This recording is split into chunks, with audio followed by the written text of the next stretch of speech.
Good morning students. आज हम class 8 की इंग्लिश ग्रामर की बुक का सेकेंड चैप्टर रीड करेंगे, स्टडी करेंगे। तो सेकेंड चैप्टर का नाम है फ्रेज एंड इट्स काइंड्स। आप अपनी बुक का पेज नंबर 8 ओपन कर लीजिए, आपको मिल जाएगा। तो फ्रेज एंड इट्स काइंड्स अर्थात फ्रेज और उसके प्रकार। तो सबसे पहले हम जानेंगे फ्रेज होता क्या है। Phrase, a group of words that makes sense but not complete is called a phrase। अर्थात शब्दों का समूह जो एक सेंस अर्थात अर्थ तो देता है लेकिन पूरा अर्थ नहीं देता है, उसको हम फ्रेज कहेंगे। जैसे सेंटेंस हमारा होता है, तो सेंटेंस में क्या होता है कि वह भी अर्थ देता है लेकिन वो कंप्लीट अर्थ देता है, आधा अर्थ नहीं देता। लेकिन हमारा फ्रेज केवल आधा अर्थ देता है, पूरा सेंस नहीं देगा। जैसे अगर हम एग्जाम्पल की बात करें तो यहाँ पे हमने दो एग्जाम्पल लिखे हैं, इन द मॉर्निंग और ऑन द टेबल। तो ये तो बता सेंस तो आ रहा है, और तो आ रहा है कि सुबह में, या फिर दूसरा है कि टेबल पर। लेकिन टेबल पर क्या है, सुबह में क्या हुआ, इस प्रकार का कोई विवरण इस एग्जाम्पल में नहीं मिल रहा है। अर्थात ये हमारा फ्रेज हो गया, यह एक फ्रेज है।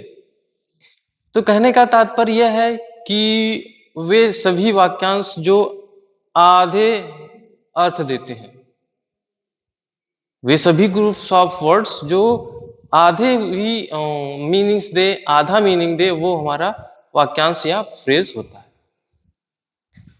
तो अब हम जानेंगे उसके प्रकार के बारे में। तो सबसे पहले हम उसके प्रकार एडजेक्टिव फ्रेज के बारे में जानेंगे। तो एडजेक्टिव फ्रेज के बारे में जानने से पहले हम एडजेक्टिव के बारे में जानना जरूर जानेंगे कि एडजेक्टिव होता क्या है, क्योंकि जरूरी भी है, क्योंकि जब तक हम एडजेक्टिव के बारे में नहीं जानेंगे तब तक हम एडजेक्टिव फ्रेज को नहीं समझ सकते। तो एडजेक्टिव होता है the words which qualify the noun और प्रोनाउंस।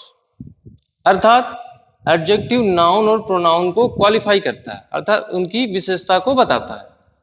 कैसे बताता है? जैसे एज एग्जाम्पल हमने लिखा यहां पे रेड एप्पल। तो यहां तो सेब की बात हो रही, सेब क्या है, एक नाउन है। लेकिन इसके आगे वाला जो वर्ड हमने लिखा रेड, यह एक एडजेक्टिव वर्ड है जो किसकी विशेषता बता रहा है, इस एप्पल की। अर्थात सेब कैसा है, लाल है। ठीक है, तो ये तो हमारा हो गया एडजेक्टिव, कि एडजेक्टिव किसी नाउन या प्रोनाउन को क्वालिफाई करता है। तो अब हम जानेंगे एडजेक्टिव फ्रेज क्या होता है। A group of words that does the work of an adjective. अर्थात शब्दों का वह समूह जो एक एडजेक्टिव की तरह कार्य करे, is called an adjective phrase. अर्थात कि जो कार्य एक अकेला वर्ड एडजेक्टिव करता है, वही शब्दों का समूह कार्य करता है, उसे हम एडजेक्टिव फ्रेज कहते हैं। जैसे यहां पे हमने उदाहरण लिखा हुआ है, एग्जाम्पल्स लिखे हुए हैं कि ए गोल्ड रिंग। यहां पे हमने लिखा ए गोल्ड रिंग।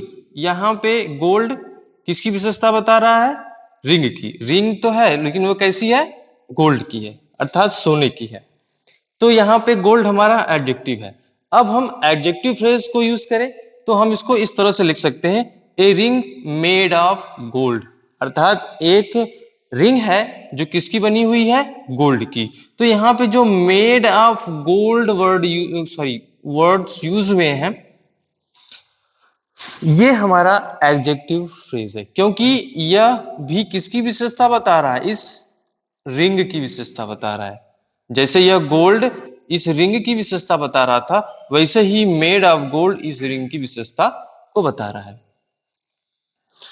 वैसे ही दूसरा एग्जाम्पल हम देखते हैं, द इंडियन फ्लैग, भारतीय झंडा।